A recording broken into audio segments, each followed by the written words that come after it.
As soon as I heard the doorbell, I knew it was going to be one of those days. Just yesterday, I had finished packing the last of my boxes and moved out of the house that Scott and I had shared for over a decade. The memories lingered in the air like the faint smell of dust left behind. I was starting a new chapter in my life, one that promised a fresh start and freedom from the past burdens. Yet, here I was, standing at the threshold of my old home, a place I thought I had left behind for good. The voice on the other end of the phone was frantic, piercing through the quiet of the empty house. It was Lindsay, my sister-in-law, her words tumbling out in a rush. "Michelle, I left the baby at your old place, in a cob bag by the entrance. Please, you have to take care of him for just a week." What was she talking about? My heart skipped a beat as the gravity of her words sunk in. And a cob bag? A baby? At my old entrance? But I had moved out. As I tried to process the information, Lindsay's voice grew more desperate. "I'm overseas, Michelle. You have to find him now." I dropped everything and rushed back to the house in my car, the streets blurring past as I drove faster than I should have. When I arrived, I scoured the area, my eyes darting around, hoping to find a sign of the baby. But there was nothing.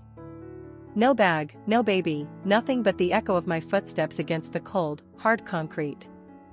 Panic clawed at my throat as I fumbled with my cell phone. I needed to call the police, to tell them what had happened. But just as I was about to dial, my mind raced back to the years spent with Scott, to the life we had built together. We had always wanted children, but fate had other plans. Now, at 38, the absence of a child in our lives was a silent ache that resonated in every corner of our empty home. Lindsay had always been a challenging part of our lives.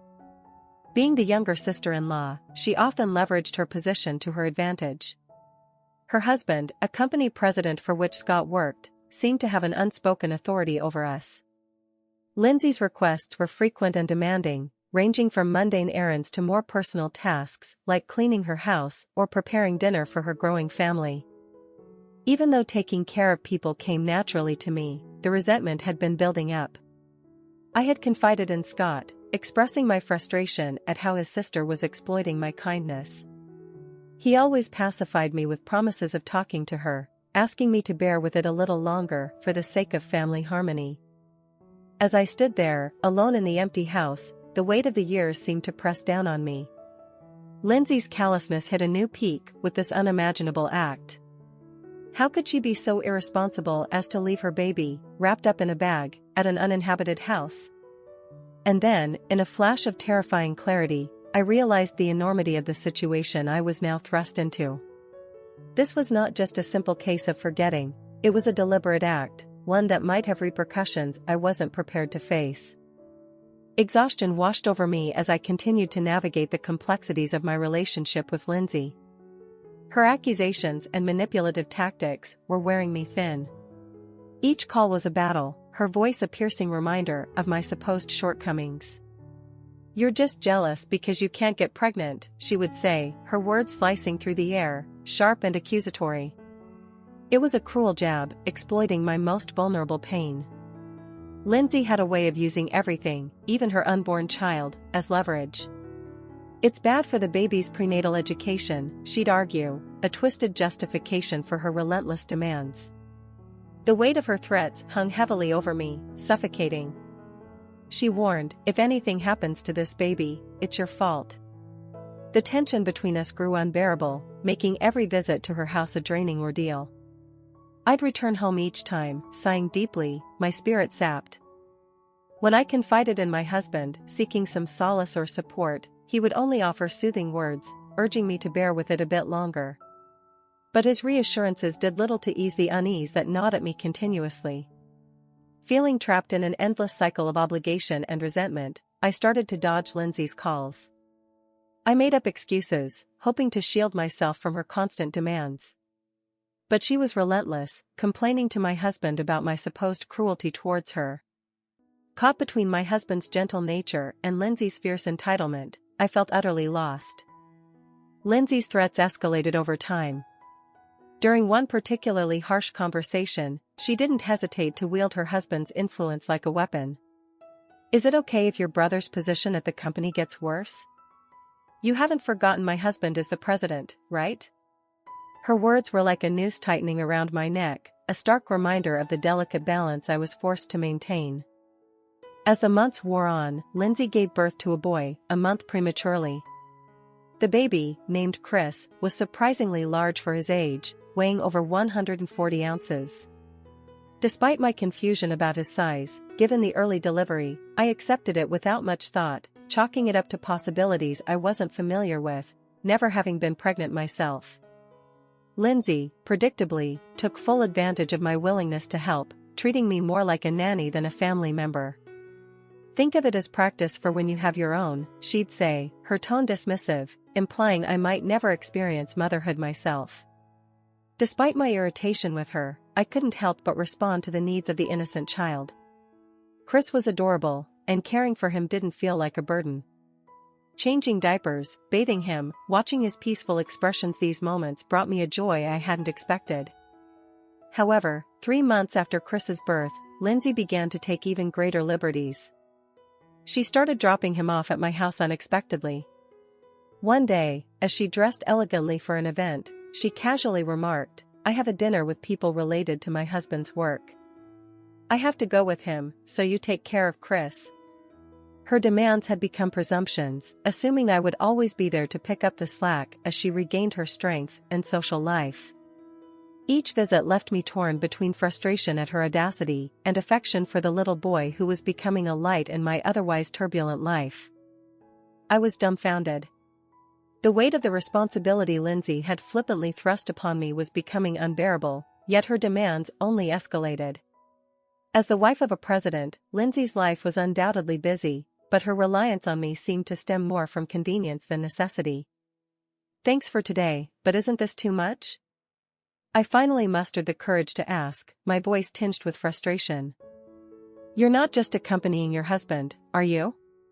I probed, hoping for some honesty. Lindsay's reply was curt, almost defensive.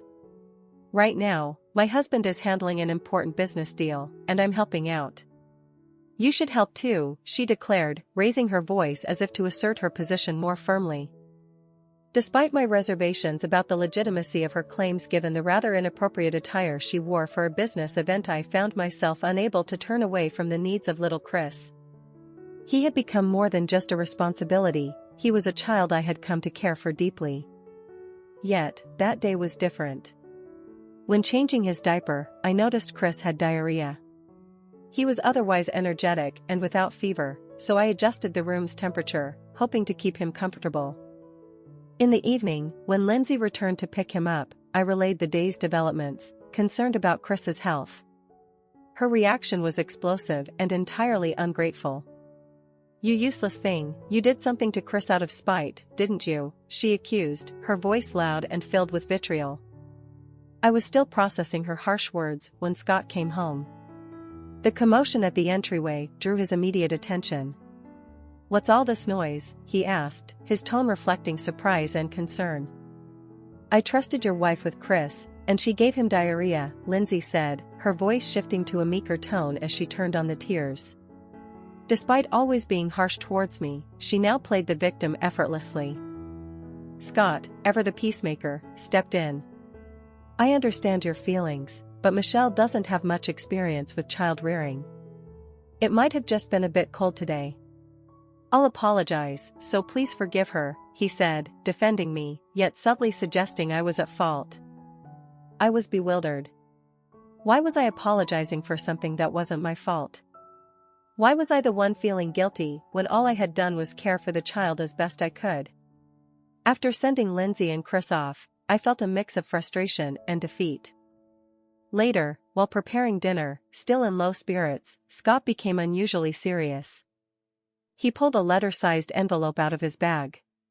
"Michelle, there's something important we need to talk about." "Dinner can wait, please have a seat," he said, spreading the documents on the table. The contents of the documents were staggering, so far removed from anything I had imagined, and understanding the gravity of what was before me, I quietly nodded, absorbing the shocking revelations. A week later, amidst unpacking some boxes in my new chapter of life, Lindsay's call took me by surprise. "I left a bag at your entrance, so take care of him for a week," she said casually, as if dropping off her child was no different than leaving a parcel. "What are you talking about? Don't play dumb. It's my baby, of course, you've already brought him inside, haven't you?" she continued when I hesitated. After hearing the full story, it turned out that since I was not home, she had put Chris in an aita bag and hung it on the doorknob. The reality of her actions struck me with a cold, hard dread. How could she think such negligence was acceptable? How far was she willing to go to exploit my kindness? My mind was racing as I processed the whirlwind of events that had unfolded. "Wait a minute, we moved out yesterday. We're not going back to that house, please go and pick up Chris right away," I told Lindsay, my voice trembling with urgency. But she dismissed my words, accusing me of lying again. It was only when I insisted with a serious tone that she finally grasped the gravity of the situation. She revealed, panicked, that she had left Chris in an aita bag at our old house entrance 5 hours ago and she was currently overseas. It was still devoid of warmth, and my concern for Chris outweighed my anger at Lindsay's irresponsibility. I immediately drove to our former residence, the anxiety gnawing at me with each passing mile. Upon arrival, I scanned the entrance and the surroundings, but there was no sign of Chris or the aita bag. I checked the garden and even asked the neighbors, but no one had seen anything. The absence of any crying or disturbance left me bewildered and deeply concerned. Feeling helpless and fearing the worst, I was about to call the police when my phone rang. The call left me utterly speechless. After hanging up, I wandered around in a daze, the news from the phone call echoing in my mind, too shocking to process fully. When Lindsay called again, her voice was filled with panic. "He was in the aita bag hung at the entrance, wasn't he? He's not there. I can't find him anywhere. Seriously, this is bad. If we don't find Chris, my husband might divorce me. It will be your fault if we don't find him," she exclaimed, her voice trembling. Despite her frantic state, she adamantly refused my suggestion to involve the police, worried about making the situation a public ordeal that would alert her husband. "Chris's safety is more important than your reputation," I retorted, stunned by her audacity to still manipulate the situation. As I listened to Lindsay speaking with someone else she was with, I realized her selfishness knew no bounds.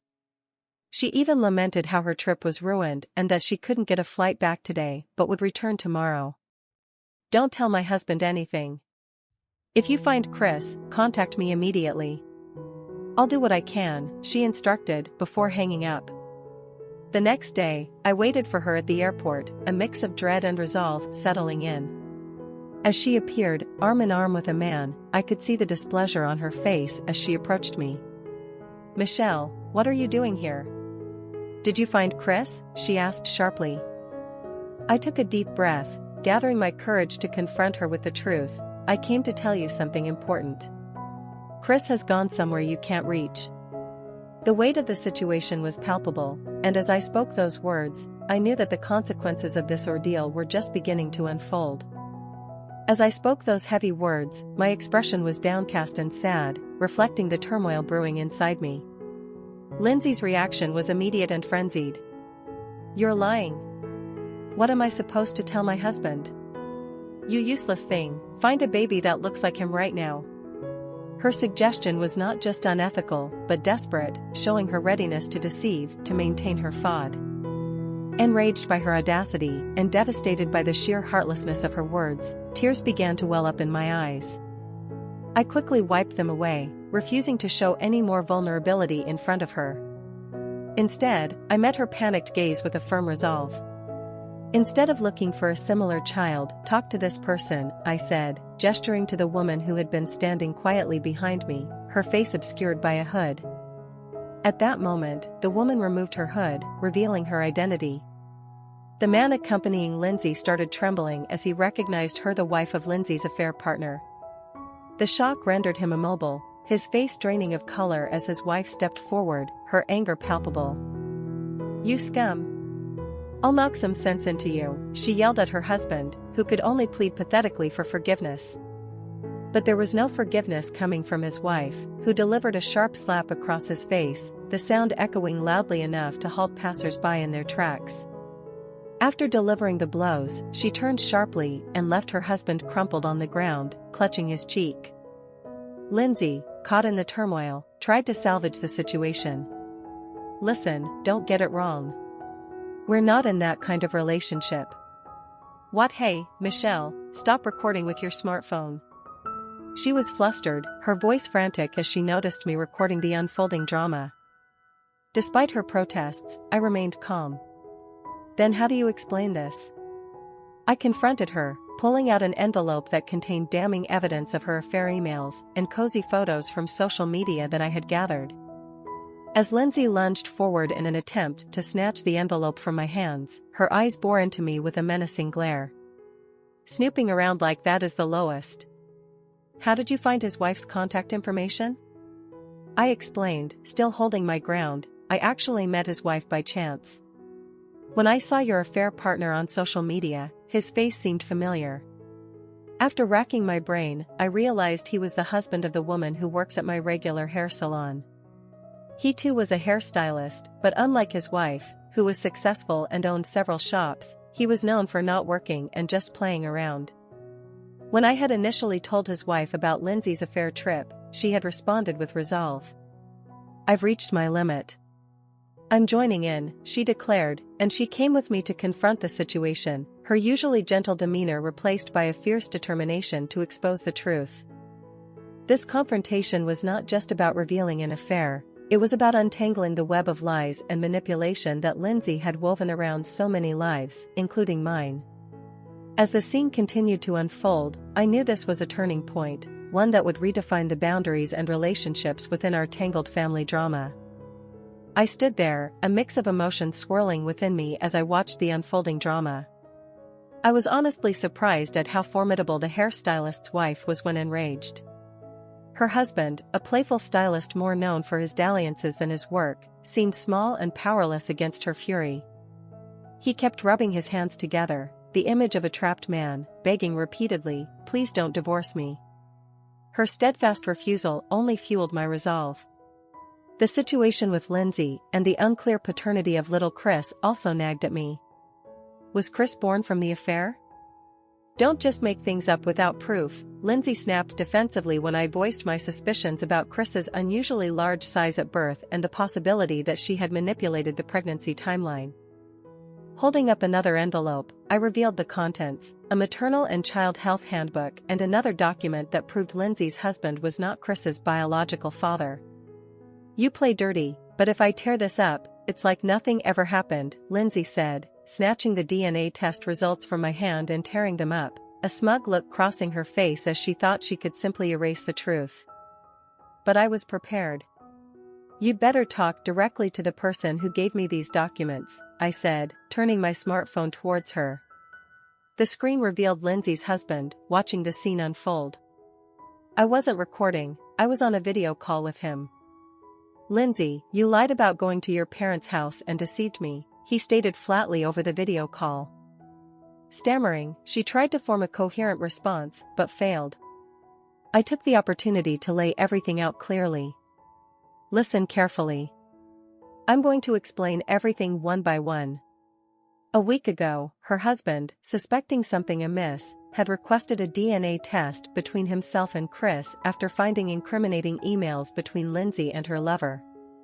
He had also lied about going on a business trip for a week, using the time instead to monitor Lindsay's actions.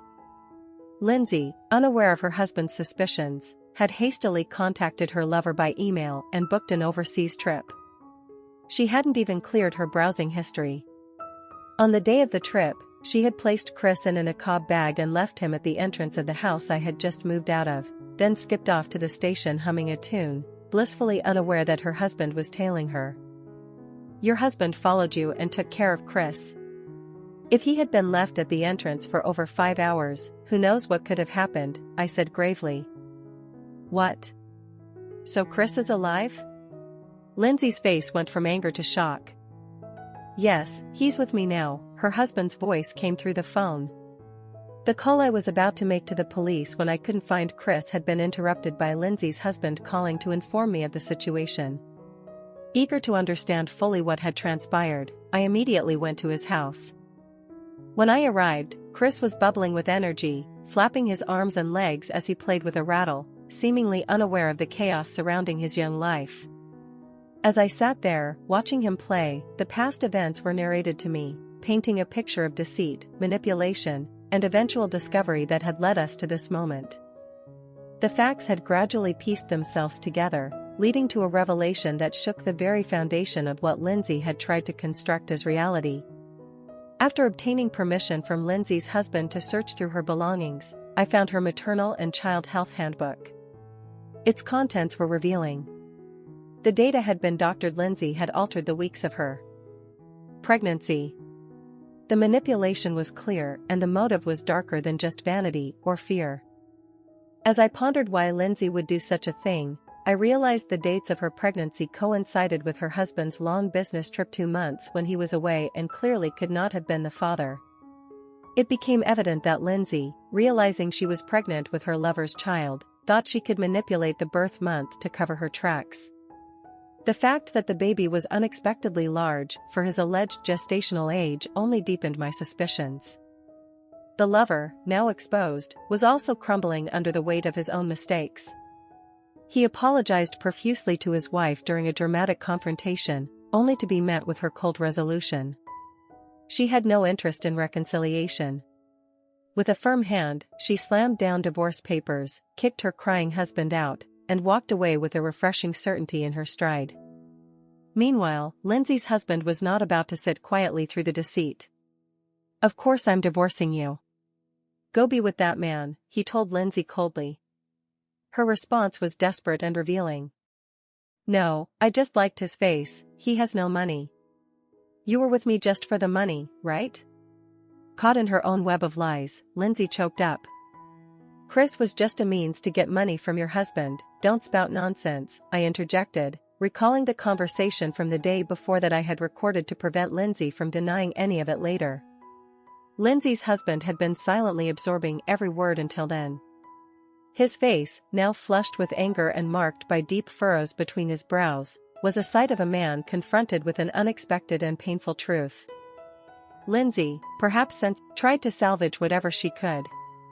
Peering into her smartphone screen, she uttered, "If Chris is okay, then it's all good, right? Besides, even if we're not related by blood, I gave birth to him, so he's as good as your child." Both her husband and I couldn't help but exclaim "what?" at her pathetically selfish justification. Thinking she had cleverly dodged the issue, Lindsay put her hands on her hips, looking smug. But then, her husband delivered the final blow, "This is the end," and abruptly hung up the phone. Stunned, she turned to me. "What are you going to do about this?" "I did everything you told me to do, didn't I?" Her voice was a mix of desperation and confusion, not fully comprehending the depth of her own fall from grace. The web of lies had unraveled completely, leaving her exposed and vulnerable in the harsh light of truth. Lindsay's futile attempt to call her husband only confirmed her isolation. He had blocked her calls, severing the final thread of their fractured relationship. In that moment, I confronted her with the severity of her actions. "Lindsay, did you know that leaving Chris in an eco bag and going out is a crime?" I asked sternly. Her ignorance was apparent as she shook her head, so I showed her the specifics of the crime on my smartphone. The reality of her situation finally seemed to hit her as she trembled and collapsed on the ground. "This is goodbye for us. Farewell," I said, giving her a cold look that matched the chill in my heart. As I turned to walk away, I glanced back to see Lindsay's face distorted with desperation and anger. Her eyes were bloodshot, and her brows twitched menacingly. "I'll tell Scott this happened because you moved without telling me," she hissed, grasping at straws to blame someone else for her downfall. "It was my husband who decided to move because he pitted me being exploited by you." "He knows everything about this incident too," I responded calmly. "He said he never wants to see you again." Lindsay's scream of despair echoed as she realized even her brother, whom she considered her last ally, had abandoned her. It was a stark revelation of her self-centered nature, never once genuinely caring for Chris, only seeing him as a tool in her manipulative schemes. "This is no time to cry. Go pick up Chris right now. If I'm getting divorced, I don't need the baby," she declared, abandoning all pretense of maternal affection. I was appalled. "What kind of person are you? I will never forget what you just said. Chris will never go back to you, no matter what," I told her, my voice firm with the resolution that this was the end of any relationship we might have had. With a heavy heart but clear conscience, I walked away from Lindsay for the last time, the finality of our parting cemented by her own cruel words. Later, I reported the incident of her abandoning Chris to the police. They acted quickly, and though Chris was swiftly protected, Lindsay was severely reprimanded. The legal consequences soon piled up. She was divorced by her husband, disowned by her own family, and eventually sued for child abandonment and deceiving the father of her child. The settlement demanded $30,000, forcing her and her lover to borrow money from a dubious source, leading her into a desperate situation to repay the debt. Amid these turbulent events, my resolve to take a different path grew stronger. I decided to raise Chris as my own, and when I shared this decision with my husband, he supported it wholeheartedly. Additionally, life had a sweet surprise in store. I was expecting a new life myself. With joy and anticipation, I looked forward to raising these children in a loving, secure environment, free from the shadows of deceit and manipulation that had marred Lindsay's life. This new chapter was not just a continuation of my family's story, but